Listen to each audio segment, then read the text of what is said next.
Welcome to my channel success fiber classes. आप सब कैसे हैं? आई होप सो आप सभी अच्छे होंगे।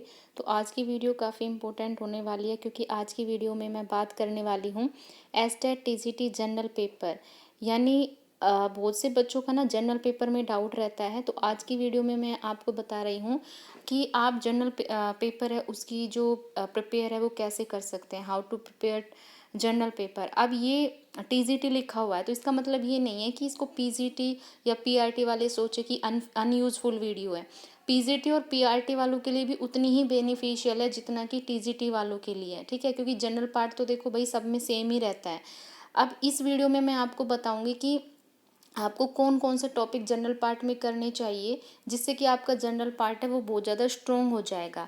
फिर बेशक चाहे आपका सब्जेक्ट में चाहे कोई सा भी पोर्शन वीक हो, अगर जनरल पार्ट आपका स्ट्रोंग है ना, तो अगर आप सब्जेक्ट वाले पोर्शन में अगर 30 मार्क्स भी ले लेते हैं तो आपका जो एस्टेट है वो इजीली क्वालिफाई हो जाता है, ठीक है। तो इस वीडियो में आप बिल्कुल लास्ट तक देखिए, हर एक चीज़ वैल्यूएबल मैं आपको प्रोवाइड करा रही हूँ, ठीक है।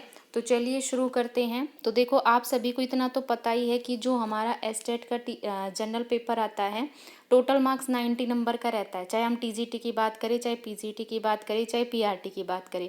इसमें ना 6 सब्जेक्ट आते हैं, हिंदी 15 मार्क्स की, इंग्लिश 15 मार्क्स की, सीडीपी 30 मार्क्स की, हरियाणा जीके 10 मार्क्स की, रीजनिंग 10 मार्क्स की, और जो मैथ जिसको हम क्वान्टिटेटिव एप्टीट्यूड बोलते हैं वो भी कितने मार्क्स का आता है, 10 मार्क्स का, ठीक है। अब बात आती है कि हम 2025 में, मतलब जो रिसेंट अभी जुलाई में एग्ज़ाम हुआ था 2024 वाला, तो उसमें क्या क्या टॉपिक पूछे गए थे और आपको क्या क्या टॉपिक करने चाहिए, ठीक है। तो आप यकीन मानिएगा, अगर आप ये भी फॉलो कर लेते, ये टॉपिक भी पढ़ लेते हैं, तो आपका 100% है वो क्लियर होगा। तो सबसे पहले हम बात करते हैं यहाँ पे हिंदी की। देखो हिंदी में आपसे पूछा गया था भिन्नार्थक शब्द, मतलब इसका मतलब है कि ऐसे दो शब्द जिसका प्रोनाउंशिएट सेम हो, मतलब जब आप बोल रहे हैं, है ना, तो दोनों मतलब बोलने में दोनों एक जैसे लग रहे हैं लेकिन उनका अर्थ अलग अलग है ना। तो भिन्नार्थक शब्द से क्वेश्चन आया था, विलोम शब्द से आया था, तत्सम तद्भव से एक क्वेश्चन आया था, पर्यायवाची से एक क्वेश्चन आया था, उपसर्ग से एक आया था, ठीक है। इसके अलावा गद्यांश से आया था, समास से आया था, संधि से आया था, प्रत्यय से आया था, वर्णमाला से आया था, पेडागोजी, भाई अब की बार आपको पेडागोजी भी पढ़नी है क्योंकि पेडागोजी से भी क्वेश्चन बना है, ठीक है, और वन वर्ड सब्स्टिट्यूशन, ठीक है। तो भाई हिंदी में आप लोग अगर ये टॉपिक भी कर लोगे ना तो आपका इजीली हिंदी में 15 में से 12 से 13 नंबर आप स्कोर कर लोगे। अब मैं 2 या 3 नंबर क्यों लेस करके चल रही हूँ, क्योंकि मान लो भाई आपने तत्सम तद्भव का कोई क्वेश्चन आया, मान लो आपने पढ़ लिया, कोई भी आपने एक अच्छी बुक फॉलो कर ली, वहाँ से तत्सम तद्भव आपने रट लिए या पर्यायवाची शब्द रट लिए, हो सकता है कि आपने जो पढ़ा उनमें से ना पूछा गया, क्योंकि अनवांटेड मतलब बहुत सारे मतलब अनलिमिटेड वर्ड्स है ना। तो किन किन के आप पर्यायवाची याद करोगे, है ना। तो इसलिए मैं यहाँ पे 2 से 3 नंबर लेस करके चल रही हूँ। तो हिंदी में अगर ये आप ये वाले टॉपिक कर लोगे तो आपका इजीली 15 में से 12 स्कोर हो जाएगा। उसके बाद फिर नेक्स्ट आता है, हम बात करते हैं इंग्लिश की, कि इंग्लिश है उसमें आपके क्या क्या टॉपिक यहाँ पे पूछे गए थे। तो इंग्लिश की अगर हम बात करें तो सॉरी वो वीडियो ऊपर चली गई पीडीएफ। इंग्लिश में देखो, इंग्लिश में आपका पूछा गया था यहाँ से पेडागोजी, पेडागोजी 5 क्वेश्चन यहाँ से बने थे। तो पेडागोजी आपको जरूर पढ़नी है, हिंदी इंग्लिश की दोनों की ही, ठीक है। अनसीन पैसेज, अनसीन पैसेज तो कोई टिपिकल वाली बात नहीं है, अनसीन पैसेज में आपको तो पैसेज पढ़ना है और उससे आंसर आपको छाटने हैं, तो ये तो हर कोई कर लेता है ना। एंटोनिम और सिनोनिम, एंटोनिम सिनोनिम देखो अपने आप में बहुत ज़्यादा है एंटोनिम सिनोनिम, है ना। और एचटेट में देखो इतना मतलब एंटोनिम सिनोनिम इतना टिपिकल नहीं आता, जनरली वो ही पूछे जाते हैं जो हम अपने डेली लाइफ में यूज़ करते हैं और जो हमें पता होता है। फिर भी अगर आप करना चाहें तो गूगल से ब्लैक बुक की एक पीडीएफ होती है, तो उसमें क्या है कि प्रीवियस ईयर के जितने भी मतलब हमेशा जो आते हैं जो वर्ड एंटोनिम सिनोनिम में वो उसमें गिवन है, तो आप है वो याद कर लेना। हर दिन का अगर आप 20 टारगेट लेके चलोगे तो एंटोनिम सिनोनिम आपको लर्न हो जाएगा, ठीक है। तो ये है इंग्लिश का, ठीक। उसके बाद फिर आता है हमारा रीजनिंग, रीजनिंग में देखो क्या क्या पूछा गया था। रीजनिंग में एक क्वेश्चन बना था ओड वन आउट से, ठीक है, कि कोई भी इसमें दे दिया गया था। 3 शेप तो थी जो 2D की दी थी और एक शेप 3D की दी थी। तो आपको इसमें बताना था कि ओड वन आउट कौन सा है। तो ऑब्वियस सी बात है, जो अलग होगा वही आपको हटाना है। ठीक है, तो ओड में आपको कुछ भी पूछा जा सकता है, कोई सीरीज दे दिया है ना, तो ये आप इजीली कर लोगे। उसके बाद सिटिंग अरेंजमेंट में सर्कुलर अरेंजमेंट से क्वेश्चन पूछा गया था, तो आपको यहाँ पे सिटिंग अरेंजमेंट भी करना है। सर्कुलर तो आपको 100% करना है, क्योंकि सर्कुलर बहुत इंपॉर्टेंट है हर एक एग्जाम के लिए। सर्कुलर से ही क्वेश्चन बनते हैं सर्कुलर अरेंजमेंट में, कि एक राउंड टेबल है, सब सेंटर की तरफ फेस करके बैठे हैं, है ना, फिर वो कंडीशंस देते हैं, आपको वो सेटिस्फाई करानी होती है और फिर उससे उसका आंसर निकलता है। तो आपको चाहे रो में हो, चाहे आप सर्कुलर में हो, चाहे स्क्वायर में हो, आपको सारा सिटिंग अरेंजमेंट है वो अच्छे से करना है। उसके बाद डायरेक्शन है, डायरेक्शन से हर बार क्वेश्चन आता है ना, तो डायरेक्शन भी आपको करना है टॉपिक। नंबर सीरीज से क्वेश्चन बना है, ठीक है। शॉर्टर टॉलर ये तो सब कर लेते हैं, है ना, इसमें कोई बड़ी बात नहीं है। ब्लड रिलेशन है, ये हर एक एग्जाम का डैम फेवरेट है टॉपिक। हर बार हर एग्जाम में इससे क्वेश्चन बनता है। तो ब्लड रिलेशन की कुछ छोटी छोटी चीज़ें जो आपको ध्यान रखनी पड़ती है और ब्लड रिलेशन इजीली हो जाता है। अल्फ़ाबेट में कोडिंग डिकोडिंग, है ना, कोडिंग डिकोडिंग से क्वेश्चन बनता है। एक चीज़ और भाई, अल्फ़ाबेट के ना आपको ए से लेकर जेड तक, मतलब डायरेक्ट भी इनके ना पता होना चाहिए कि कौन सी पोजीशन पे आता है, और रिवर्स में भी आपको पता होना चाहिए। और एक जो अल्फ़ाबेट के अपोजिट कौन सा होता है, जैसे ए का अपोजिट जेड होता है, बी का अपोजिट वाई होता है, तो ये ट्रिक है, मैं ट्रिक बता दूंगी अपोजिट वाली, तो आप वहाँ से इसको लर्न कर लेना। ठीक है, फिर उसके बाद लेटर सीरीज में मिसिंग टर्म का पूछा गया था, ये तो सभी कर लेते हैं, है ना। अल्फ़ाबेट की अरेंजमेंट है, तो उसमें बता दिया था कि अल्फ़ाबेट में इसको अगर हम हटा दें तो मिडिल में कौन सा आएगा, तो ये सब कर लेते हैं। ठीक है, तो ये वाले टॉपिक्स हैं जिन पर आपको 100% ध्यान देना है। उसके बाद फिर हम बात करते हैं मैथ की। तो मैथ में देखो CPSP से क्वेश्चन बना था, तो आपको कॉस्ट प्राइस सेलिंग प्राइस का हर एक फॉर्मूला आपको लर्न होना चाहिए, डिस्काउंट का पता होना चाहिए। ठीक है, तो ये वाला टॉपिक अच्छे से कर लेना। मैंसुरेशन से भाई बहुत क्वेश्चन बने हैं। मैंसुरेशन में स्पेयर से भी बना था, सिलेंडर से भी बना था, रोम्बस से भी बना था, कोन से भी बना था।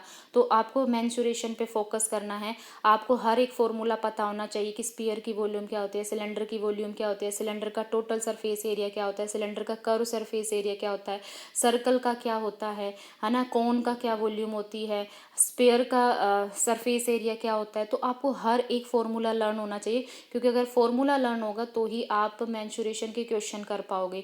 रोम्बस का आपको याद रखना है कि एक डायगोनल गिवन है, दूसरा डायगोनल आपको दिया नहीं है, लेकिन फिर भी एरिया पूछा गया है, तो इस तरह के क्वेश्चन आपसे पूछे गए हैं, तो ज़रूर आपको ध्यान देना है। ट्रिग्नोमेट्री से बेसिक क्वेश्चन पूछा गया था क्लास 10th में। ट्रिग्नोमेट्री का 8th चैप्टर, अगर आप वो भी कर ले तो ट्रिग्नोमेट्री का क्वेश्चन आराम से आप कर लोगे। फिर ट्रिग्नोमेट्री की एप्लीकेशंस, ये भी क्लास 10th में 9th चैप्टर है, ट्रिग्नोमेट्री से अगले वाला।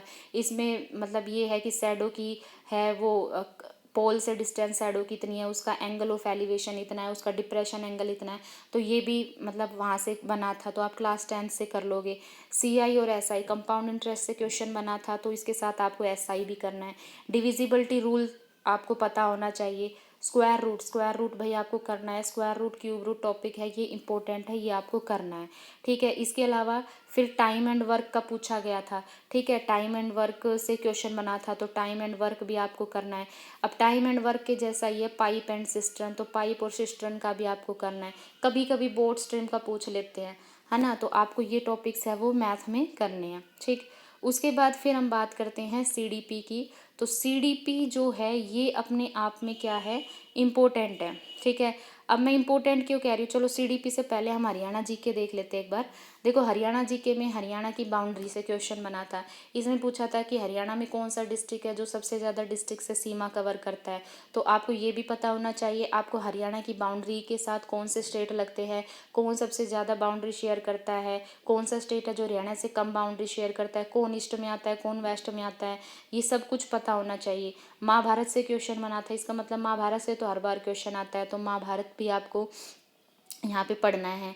फिर पंजाब और हरियाणा हाई कोर्ट आपको पढ़ना है, पंजाब हरियाणा हाई कोर्ट का हर एक फैक्ट आपको यहाँ पर पढ़ना है।